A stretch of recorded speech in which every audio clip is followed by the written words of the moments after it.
Hello and welcome to Newswire. I'm Ayza Omer. Now, peace talks are currently underway in Sweden between Yemen's warring sides.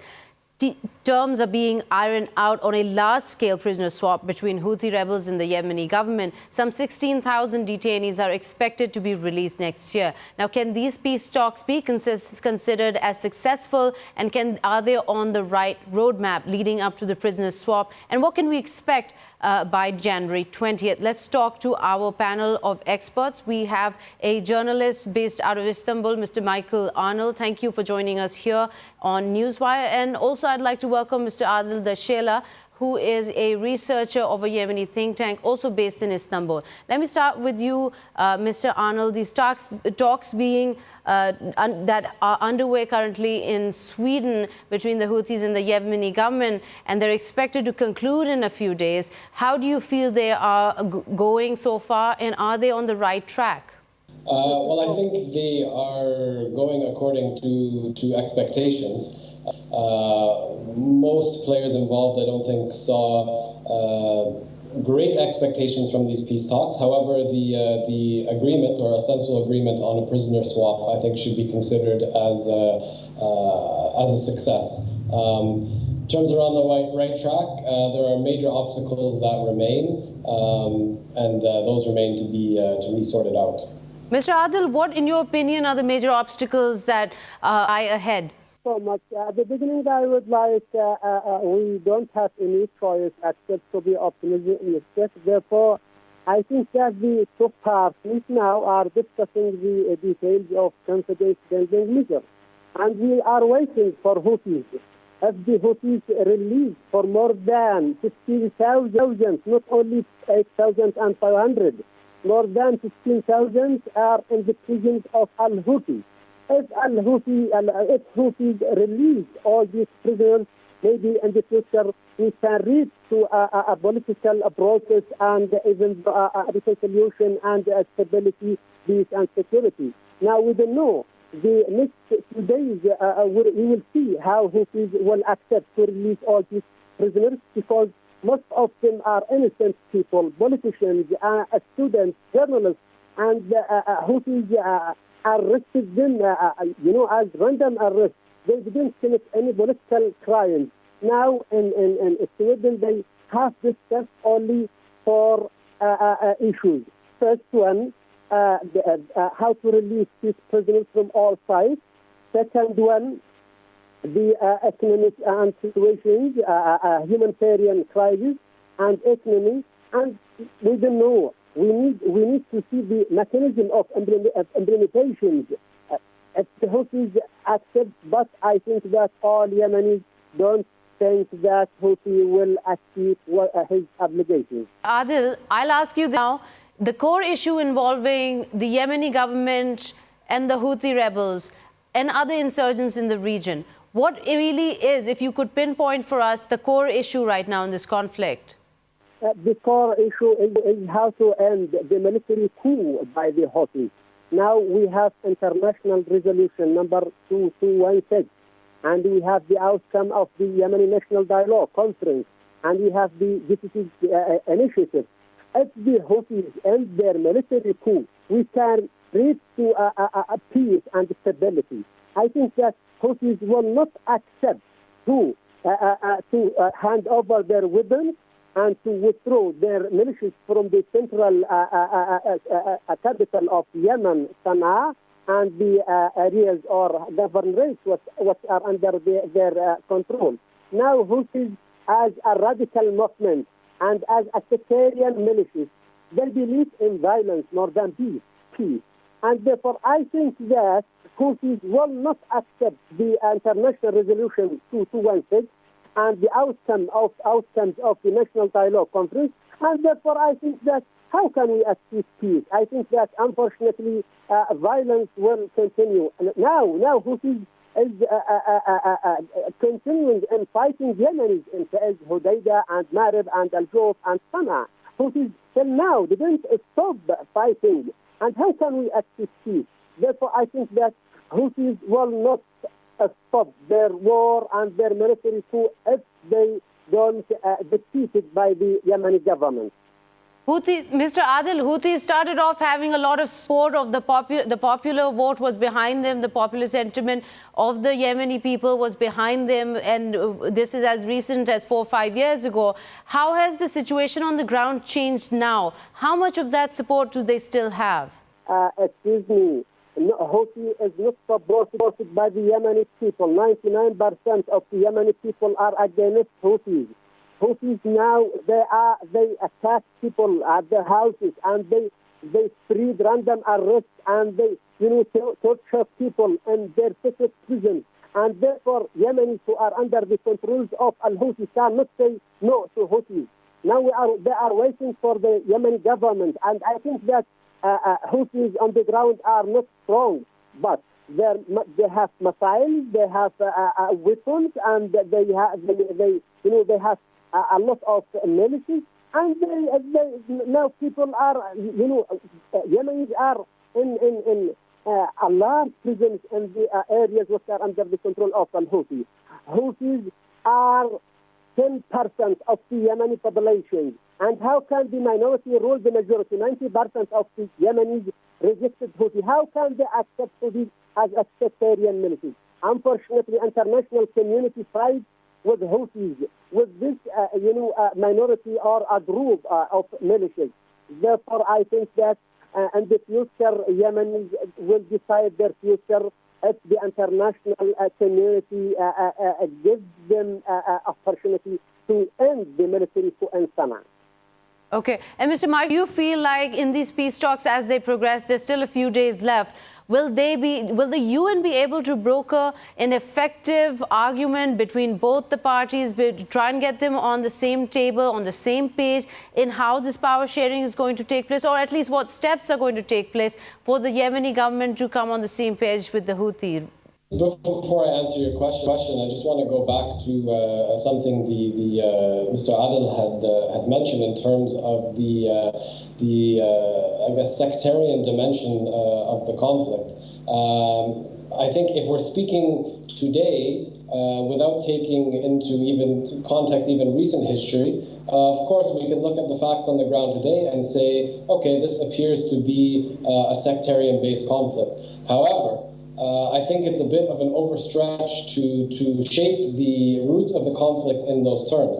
As you mentioned yourself, the Houthis initially had at least a degree of cross-sectarian popular support amongst people, particularly in the northern region of Yemen, which included, of course, Zaidi Shia communities as well as Sunni communities as well.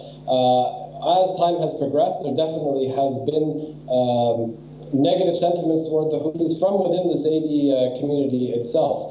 However, to frame the entire conflict in sectarian terms as its roots, I think is very problematic, and it also it negates some of the complexities of the conflict itself.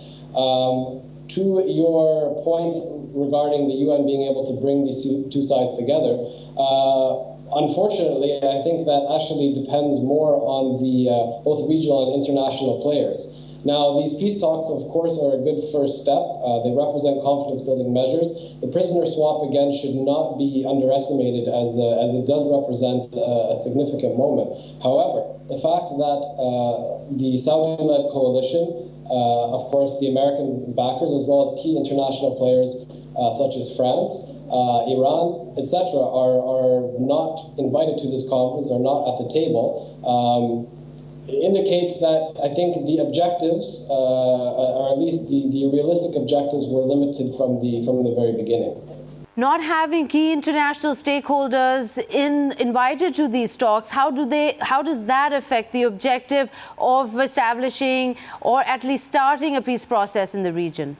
I think that international community now tries to achieve peace in Yemen, but unfortunately 3 years ago, and international community didn't impose sanctions against Iranian regime because Iranian regime is supporting Houthis.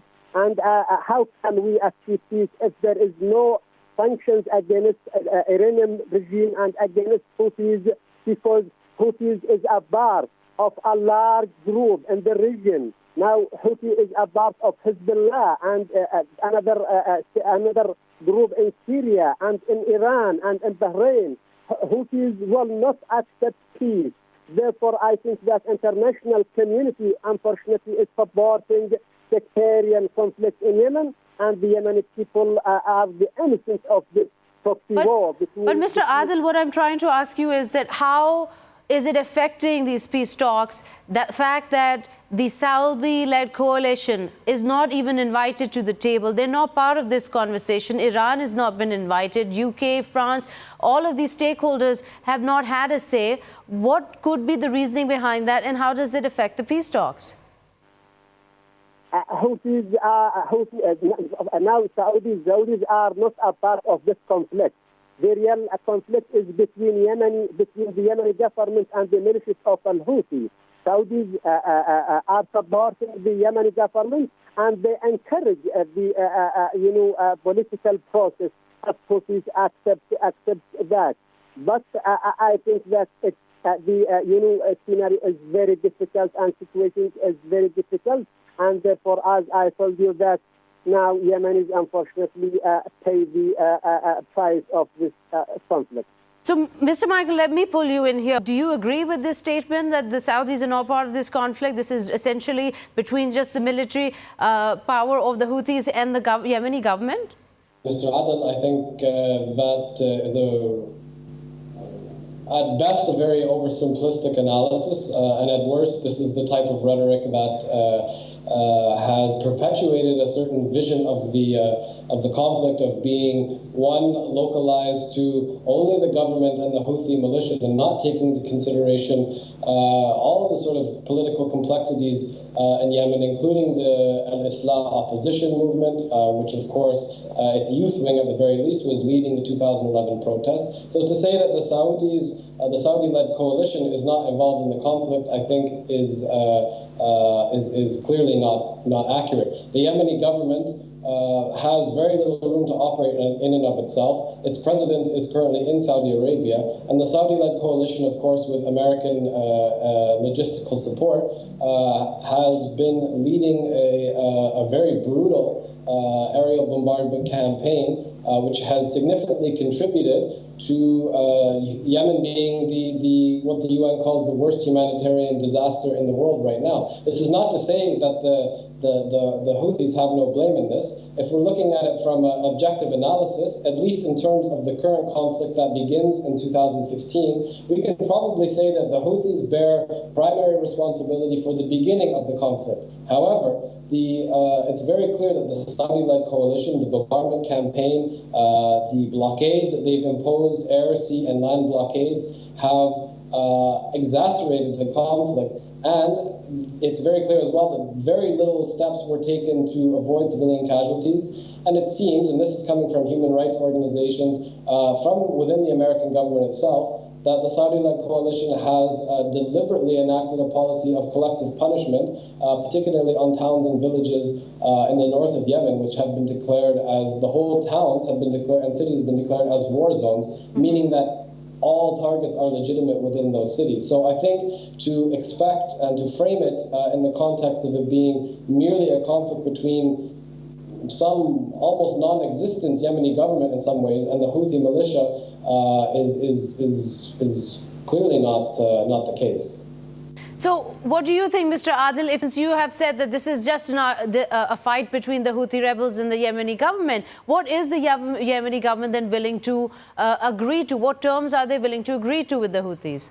Now, as I told you that, the clash is between the legitimate Yemeni government and the Houthis who led a military coup. And therefore, I think that the Yemeni government doesn't have any choice except to continue fighting Houthis till they withdraw their militias from the capital of Sana'a and to end their military coup. And therefore, Saudis or United Emirates or Arab coalition in general, they emphasized that we support the Yemeni government and we side with the Yemeni people, and the Yemeni people have to decide their future. And I think that today or tomorrow, the military coup will be ended because Houthis are rejected by all key Yemenis. Unfortunately, now more than 10,000 or 15,000 of the Yemeni people have been killed by the militias of al-Houthi. More than 2 million of people. But we're still trying to get a sense of what kind of terms and conditions that have been put forth and are being discussed right now in the peace talks, especially since Houthis have come out and said, I mean, this is something you have not acknowledged, is that the Saudi-led coalition is part of this or has any role to play. I mean, the Houthis have come out and said themselves that they are ready to hand over the port of Hodeidah to the UN if the Saudi-led coalition stops airstrikes. Houthis will not hand over the Hodeidah port to the UN because, Houthis now they are trying to get, to get a chance, and they are trying to show that there are innocent people in Hodeidah. Houthis don't have any choice except to leave Hodeidah. And how can we accept? Because this is a legitimized Yemeni government. And the international community has to respect the sovereignty of the Yemeni state, has to respect this government. How if the United Nations now interfere in Hodeidah and to rule al-Hodeidah port or the city of al-Hodeidah, okay, what about the Yemeni government? Why did the international community has issued a resolution 2216 to support the Yemeni government? Now they are, for example, now there is a war between two sides. No, there is a war between a military coup and the Yemeni government. And therefore, I think that Houthis has to deliver or to hand over Hodeidah to the Yemeni government, not to the United Nations. And I think that the Yemeni government will not accept to hand over the Yemeni port of al-Hodeidah to UN. Only if there is a mechanism to and the port of al-Hodeidah and the port should be under the control of the Yemeni government. The United Nations can support the Yemeni government, but al-Houthis want to, for example, to hand over al-Hodeidah to the UN, and they want their militias to stay in Hodeidah. Okay, this is unacceptable. So you're basically saying that the only solution out of this situation is that the Houthi rebels need to be removed from power. They are a nuisance that need to go. There is no question about coming to terms or negotiating any deal? Negotiation in the future, I think that Houthis will not accept peace, will not accept negotiation. How the Houthis will accept to hand over their weapons to the Yemeni government? How can Houthis hand over the cities which are under their control? How these violent militias accept peace? I think that Yemeni government and international community or international players such as US and UK and other countries don't have any choice except to support the Yemeni government to remove the Houthis from power by force. Houthis will not accept peace. Okay, let me ask you, Mr. Michael, about other key demands from either side that will be discussed in these talks. And I'm referring to lifting of the siege on Taiz and other disputes over the Sana'a airport. Yeah, I mean, there again are, of course, a number of very specific issues which they're discussing in these peace talks, which they may or may not make some progress on. The siege of Taiz and the issue of the Sana'a airport, I think, are relatively minor issues if we're looking at specific issues compared to Hodeidah, for example. I think Hodeidah in this sense is really the key, and you and your other guests have been speaking at length about this particular issue. In theory, both sides have accepted that there should be a UN role in the administration of Hodeidah, but as we can hear from your other guests, I think it seems that the position of the Yemeni government, as well, of course, as the coalition backing it, is that the port should be handed over to the Yemeni Interior Ministry, while the Houthis say that it should be handed over to the UN to be administered neutrally, under the condition, of course, that the Saudis not only stop the airstrikes, but lift the blockade as well. To some of the other points that your other guest was discussing in terms of moving forward and resolving the conflict, look, again, I think it's very simple and easy to frame this in as if these issues appeared out of nowhere in 2015. Let's not forget that this is not the first civil war that has occurred in Yemen. And while some of the specific issues, of course, are different from conflict to conflict, there remains core issues, core institutional issues at place here that, regardless of prisoner swaps, regardless of deals on who controls what city, although these may help move towards the end of a conflict, if these core institutional issues are not resolved in Yemen, the conflict will not move forward. At the same time, having said that, it would appear from history, at least, that there are certain regional powers that perhaps may not be interested in resolving some of these core issues. So I think this is the key that we really have to look at. We have to look at a little bit of a longer picture, at least, and understand that regardless of some of the criminality of the Houthis, regardless of the potential, the alleged war crimes committed by the Saudi-led coalition, there are core institutional and core societal issues at play here. And again, revolving around what I discussed earlier, decentralization of power, institutional representation, distribution of wealth. These are not going to go away in these types of peace talks that we're discussing now. And these remain core issues that have carried over from the 1990s, if not before that. I want to ask you about the humanitarian aid situation. It has been declared one of the worst humanitarian crises seen in the world in recent history. Now, a lot of the road routes to the main conflict areas have been either bombed or have been blocked.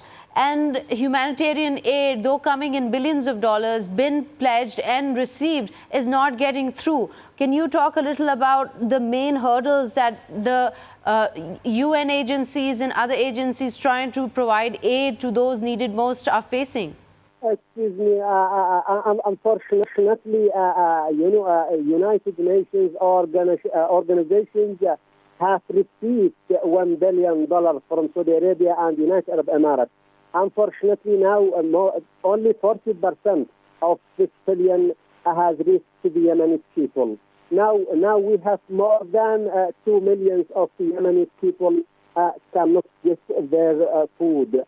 And at the same time, millions of the Yemeni children are in hunger. And I think that the United Nations organizations cannot solve the Yemeni humanitarian crisis if we don't remove the militias of al-Houthi from power.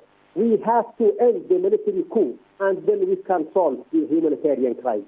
Without defeating the military coup of al-Houthi, the humanitarian crisis, unfortunately, will continue, and maybe Yemenis we will see another scenario in Yemen like Somalia in the last century. All right. Thank you so much, Mr. and Michael. Also, we'll take a quick short break. We'll be right back. Welcome back. You're watching Newswire. Let me introduce my two new guests here. Mr. Haider, he's a journalist who will be joining us, and a political analyst. And also, I would like to welcome Mr. Talha Abdul Razak from the UK, researcher at the University of Exeter Strategy and Security Institute, also a political analyst. Let me start with you, Mr. Haider. You've been following this conflict in Yemen, and also as the talks are progressing in Sweden between the Houthis and the Yemeni government. They're expected to conclude in a few days, but as we progress towards their conclusion, how do you feel they are going? Are they on the right track? And the prisoner swap that has been agreed on, is that a significant achievement in your perception? A milestone in the peace talks for Yemen, because this is the first time that the two sides have had face-to-face talks in 2 years. And they expected to achieve minimal things, but it seems like they've made some reasonable amount of progress. They've agreed to arrange for the exchange of thousands of political prisoners by January 20th of next year. So it'll take some time for all of those details and the logistics to be sorted out. They were hoping also to make some progress on two more issues, including, or basically the two other core issues of their talks were an agreement on the central bank as well as conflicting Hudaydah and the port of Hudaydah, which is the main port of entry for goods, including humanitarian aid into Yemen. So it seems like the efforts of the UN envoy, the special UN envoy to Yemen, to get the parties to Sweden, to this small village in Sweden called Rimbo, to talk for these several days, has been a success. It's going to deliver some things in the coming months. Nothing has been delivered yet. The only thing that has been delivered is commitments to make some kind of deliverable agreement, or to reach a deliverable agreement and then to execute that. But we haven't actually seen anybody deliver anything yet. It's all commitments at this point. It's more than they have done in the past 2 years, which is a good thing. But the exchange of prisoners is still something that is exclusive to the two warring sides. It's not actually going to provide relief necessarily to people on the ground. And I think this is what most people, especially the international community, as far as what we can hear the UN Special Envoy say, is that he's concerned about the safety of people and people's ability to get food and medical supplies. And so this is the main, I think, crux of what is going on here. But we don't know yet if any of this will actually have any effect on the ground. What is your take on it, Mr. Talha? Do you feel that just the talks taking place successfully, considered they failed in the past few attempts that have taken place in the past years, how is this going to affect the conflict in terms of bringing peace into the region? Well, I think largely, actually, I agree with Mr. Ayza. I have to say that, it is a milestone in and of itself, that the fact that they're having these talks in the first place. But let's not forget that the last time there were talks, those talks failed. The national dialogue talks failed because the Houthis actually abandoned those talks. They then took up arms and marched against the capital, and everyone's seen kind of what's happened in Sana'a ever since. It's also important to view these talks within the lens of what's going on in the wider geostrategic context. So if we look, Saudi Arabia is under immense international pressure to halt its bombardment of Yemen. And that's largely due to the immense human toll that military activities have had on normal Yemeni civilians. On top of that, we have the humanitarian crisis that's largely predicated upon the fact that there's a siege on the port of Hudaydah. Mm-hmm. And so 90% of the supplies go through that port. That's going to be a key sticking point in the negotiation. So if it comes under UN administration, it could significantly relieve the food shortages, the medicine shortages, and other critical infrastructure problems in Yemen that are really affecting the citizenship right now. And we also have to bear in mind the Iranian role in these negotiations. Obviously, the Houthis are directly backed by Iran, and Iran and Saudi Arabia have had an ongoing slugging match for the past several years, especially under the reign of King Salman bin Abdulaziz and the Crown Prince Mohammed bin Salman. So I don't think we can divorce the talks from the bigger power players who have been backing both sides. And it's important to keep that into consideration while we're looking at the future of these talks and where they could possibly go. So, Mr. Ayza, not having Saudi Arabia on the peace negotiating table, not having Iran part of this conversation, and also US and UK and France who have been providing logistical and other support to the Saudi-led coalition in their air bombing and their involvement in this conflict. How does this even affect the lack of their presence? How, in your view, does this affect these talks? In fact, I believe that their lack of presence is a direct result of their involvement in the conflict. You see, the talks that took place recently in Sweden have been in the works for some time. A couple months ago, I believe it was in September or early October, late September or early October, they tried to get talks going, but the Houthi delegation didn't make it to the talks in Geneva. And there was talk about why they didn't make it.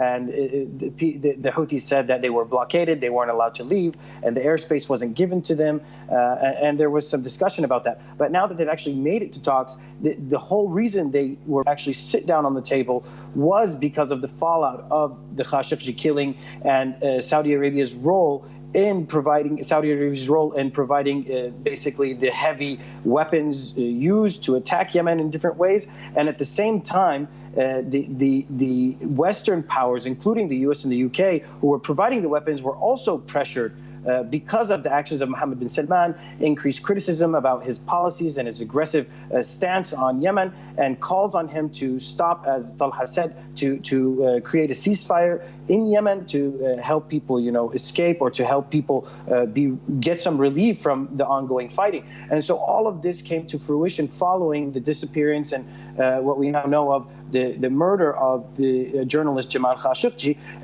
This all kind of instigated an international outcry against the situation in Yemen, built on the criticism that Mohammed bin Salman and people who were supporting Mohammed bin Salman and the efforts in Yemen, the Saudi efforts in Yemen, to put them to an end. And I would like to also add here that it seems like the Saudis also, after all of this pressure, the Saudi government is willing to play ball, if you will allow me, because they want to relieve that political pressure, that international pressure on them that resulted from this Khashoggi crisis. So they showed willingness, to go or allow the people who they were supporting to go to the negotiating table and to compromise on some key issues. Because you have to keep in mind that these thousands of prisoners, I'm sure, include people who might perhaps be Saudi citizens, contractors that the Saudis and the Emiratis had hired to come to Yemen and fight on behalf of the Saudis and the Emiratis. So there's a lot of intricate details related to this, and that's all adding up to the pressure on Saudi Arabia to be flexible, or to be forced to be flexible and compromise at the negotiating table. And this, as I said, is all a result of the international pressure that mounted on Mohammed bin Salman and the Saudi government and the kind of Western establishment that was behind them following the Khashoggi killing. So I don't think this is something that is actually their lack of presence at the negotiating table in Sweden is not actually a sign of their lack of involvement. It's actually a sign of their willingness to let the parties that are that they back to go to the negotiating table. Okay, so Mr. Talha, let me ask you this. Do you agree with what Mr. Ayza has just said, in that the international community has managed to pressurize Saudi Arabia enough to make them want to back out now, considering, or at least lay down arms, especially considering what a war reporting agency, a war monitor, has just come out with numbers of that the death toll just this month is hitting 3,000 people after these Saudi UAE coalition intensified the air raids there in Yemen? Absolutely. I think Ayza is on the money 100% here. Look, you have to understand, with Saudi Arabia's intervention in Yemen, those were for legitimate concerns. What Iran has been doing in the region since arguably 2003, since the invasion of Iraq, has been to piecemeal take Arab countries under its sway. So now if you look at Iraq, it's very much under the control of Iran. If you look at Syria, the same thing. There's a bit of a tussle with the Russians, but Iran has a very strong presence there. Yemen also. Iraq is on the northern border of Saudi Arabia. There was a crisis in Bahrain at the outset of the Arab Spring, which eventually had a Saudi Arabian intervention with the Peninsula Shield Force, which was deployed into Bahrain to quell the rebellion by predominantly Bahraini Shia, who many linked to the Ayatollahs in Iran. And indeed, the protests there at the time had pictures of Khomeini and Khamenei. So these really concerned the Saudi Arabians. They were thinking, we're being surrounded here. So their intervention in Yemen was for legitimate reasons. The issue that occurred afterwards is the execution of the strategy to prevent another Iranian foothold, this time on their southern border. So as we saw, we've got catastrophic civilian deaths. Like you said, with the number of deaths reaching thousands this month alone. 3,000. It's a crazy figure. It's one of the worst humanitarian crises. Yet what really stands out in these peace talks right now is that while this is taking place, there's an international community acknowledges that the key players are not just the Houthis versus the Yemeni government. I mean, there are experts saying clear out that this is a conversation that we need to have with not just Saudi Arabia and the other 8 Arab states who are part of this coalition, but also with Iran. I mean, this is a proxy war that is taking a toll on over 400,000 children who are facing acute malnutrition. So how are these peace talks bringing us closer to resolving this issue, which seems to be, in larger opinion, the core issue in the region? Well, this is going back to what I was trying to say, is that the strategic calculus for the Saudis has changed. So initially, it was about protecting their southern border and ensuring that another Iranian proxy would not be set up there. Now, though, they're thinking, well, hang on, in addition to the catastrophic humanitarian costs, and now the whole Khashoggi crisis, the Saudi Arabian international image has taken such a drubbing that one could say that they've already suffered a catastrophic strategic defeat against the Iranians. In the Yemeni sphere, the risks of them staying versus the risks of them leaving has now changed. It's now almost preferable to Riyadh to leave Yemen, to kind of throw in the towel, admit defeat, and to kind of salvage what international reputation they have, than it is to stay and keep bombing mountainous areas without any, tangible results on the ground. So if they cannot force a military outcome like they originally thought that they could, they have to negotiate, and that's why they will be pressuring their allies in the Yemeni government to come to an agreement. But Mr. Ubaidah, let me ask you this. If this is Saudi Arabia's change in stance, how does this address the issue that they have with Iran gaining more control in or dominance in the region with their proxy wars?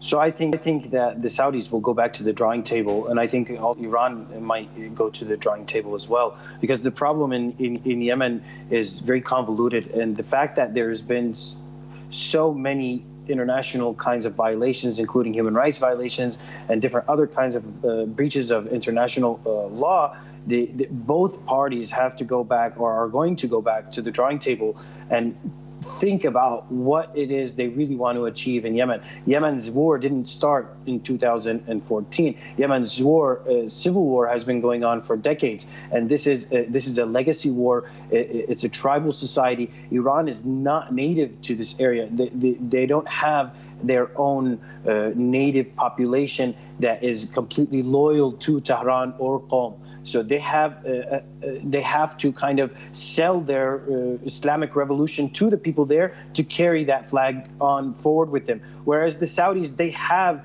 familiar relations with tribes in Yemen, and they have the proximity to Yemen to their advantage. So I think both parties are going to go back to the drawing table, come up with a new strategy, but this will continue to be an issue for them that drives their policy in the region. It's not like they're going to ignore each other and run away from the battle. I think that they will go back to the drawing table, though, and draw up new strategies to continue the fight, whether it be in Yemen or whether it be on a different front. As Talha said, the Iranians and the Saudis are engaged in proxy conflicts around the region, stretching all the way from Lebanon to Yemen. So there's plenty of space in the geopolitical context for Iran and Yemen to basically, stretch their arms and legs and show off their muscles, if you will. But that will require them to go back and to kind of recover from this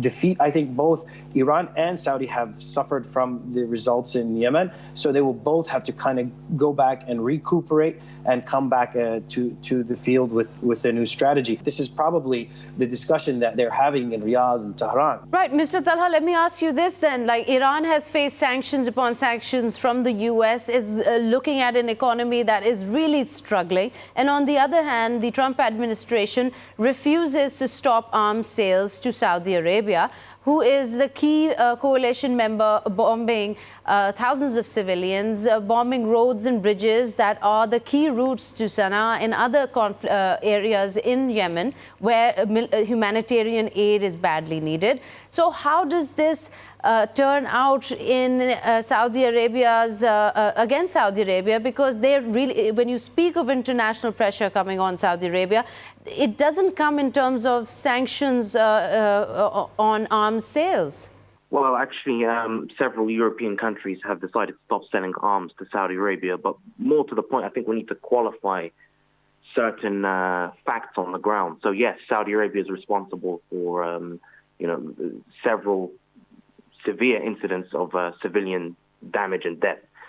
On the flip side, though, we also do have the Houthis. So I think we have to be a bit more, cautious about how we frame this. The Houthis, let's not forget the siege of Taiz, for example. The humanitarian crisis caused by the Houthis there. The bombing of civilian neighborhoods. This is common tactic amongst the Houthis. As for cutting off roads and supply lines to cities, that is the way that war goes. You can't leave an enemy city being constantly resupplied. Iranians have done more or less than each other. Both are equally responsible for various crimes in Yemen. So they're both responsible for severe crimes against humanity, both sides.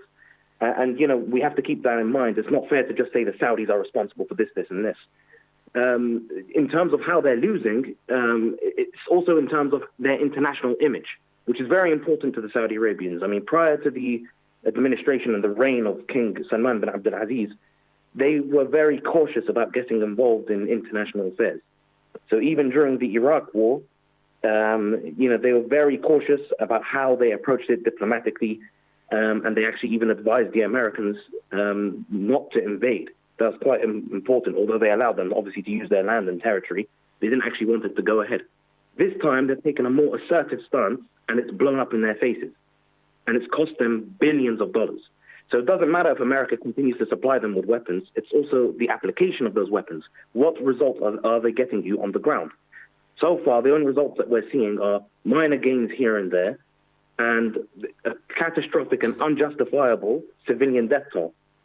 So that, added to the Khashoggi case and added to all manner of other anti-Saudi movements around the world, has created such an international pressure that I think even countries such as Germany have decided that they will no longer supply Saudi Arabia with weapons due to what happened in Yemen. And that is key and critical because Germany is the most economically powerful country in Europe. Right, not to be underestimated. Tala, just hold that thought very quickly. Ms. Beda, last question from you. The UAE and the Saudi Arabia, they're the biggest donors of the humanitarian aid pledge that UN floated out for the help of the Yemenis also. The Saudi-led coalition blockage, however, is preventing a lot of that aid to get through. Why aren't they letting through imports for food, fuel and drugs come through that easily? I mean, yes, there was news coming out that 17 vessels were given permits, but there seems to be a lot of delay in the process. Yeah, I think this is a twofold kind of issue. There's the issue of the optics. The Saudis, because they're contributing to kind of the destitute situation inside Yemen, they feel like they need to make up for it along with the Emiratis. So they do provide this money. This is something that they do so that they can balance out the negative impact of their actions on the country. On the flip side, the Houthis, they definitely would not want to allow Saudi or Emirati provided aid into Yemen, because then the people who are going to receive that aid are going to praise Saudi Arabia and the Emiratis, and the Houthis don't want that. The Houthis continue to struggle to manage the local population. They have several major cities in Yemen under siege. So for them, if the Saudis and the Emiratis are able to successfully deliver, even through a third party, supposedly objective party like the UN, all the way to those besieged cities, the people receiving the aid will still know that the Saudis and the Emiratis paid for it. And the Houthis do not want to let people have that kind of sentiment towards those two countries. All right, thank you so much, Ubaid, for being with us here on Newsfire. Now, Talha, I want to continue having this conversation with you about these reports that are coming out about the goods that are rejected after long inspection procedures by the Saudis. I mean, can you give us an idea of what the ground reality really is? What is the Yemeni government's role in trying to get humanitarian aid to those who need it the most as soon as possible? Well, again, I think actually Ubaid covered that point very well, is that several of these regions and cities that are under siege by the Houthis would not want any supplies that are funded by the Saudi Arabians and the Emiratis to reach those people who are in need purely for political reasons. So, they've literally said, to hell with humanitarian concerns right now. We need to be concerned about who is going to receive praise for helping these people. And if it's not us, it's not going to be the Saudis or the Emiratis. That is obviously a very callous way of looking at things. But again, we are in a state of war here. That's what we're looking at. It's literally a war. Sieges are common. They are some of the most devastating tools and methods of war. So you always find that the people that suffer the most are the civilians as opposed to the fighting parties themselves. As to why they're not getting in fully, again, there could be a number of issues. So that's what they're trying to address now in these talks. And that's why it was tabled that the UN may administer the Haider port, simply because 90% of products going into Yemen come through that port. Mm-hmm. And if that can be distributed amongst the populace, then all the better. However, we need both sides to see the merits of ending the suffering of the civilian population and of trying to come to terms so that both sides are happy. Saudi Arabia should not feel that its southern borders are threatened or that it's about to be encircled by Iranian proxies.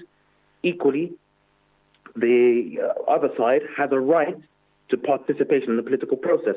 But there's also a concern. There's also a concern by Riyadh and Abu Dhabi that the port of Haider is also the main entry point for weapons for the Houthis, right?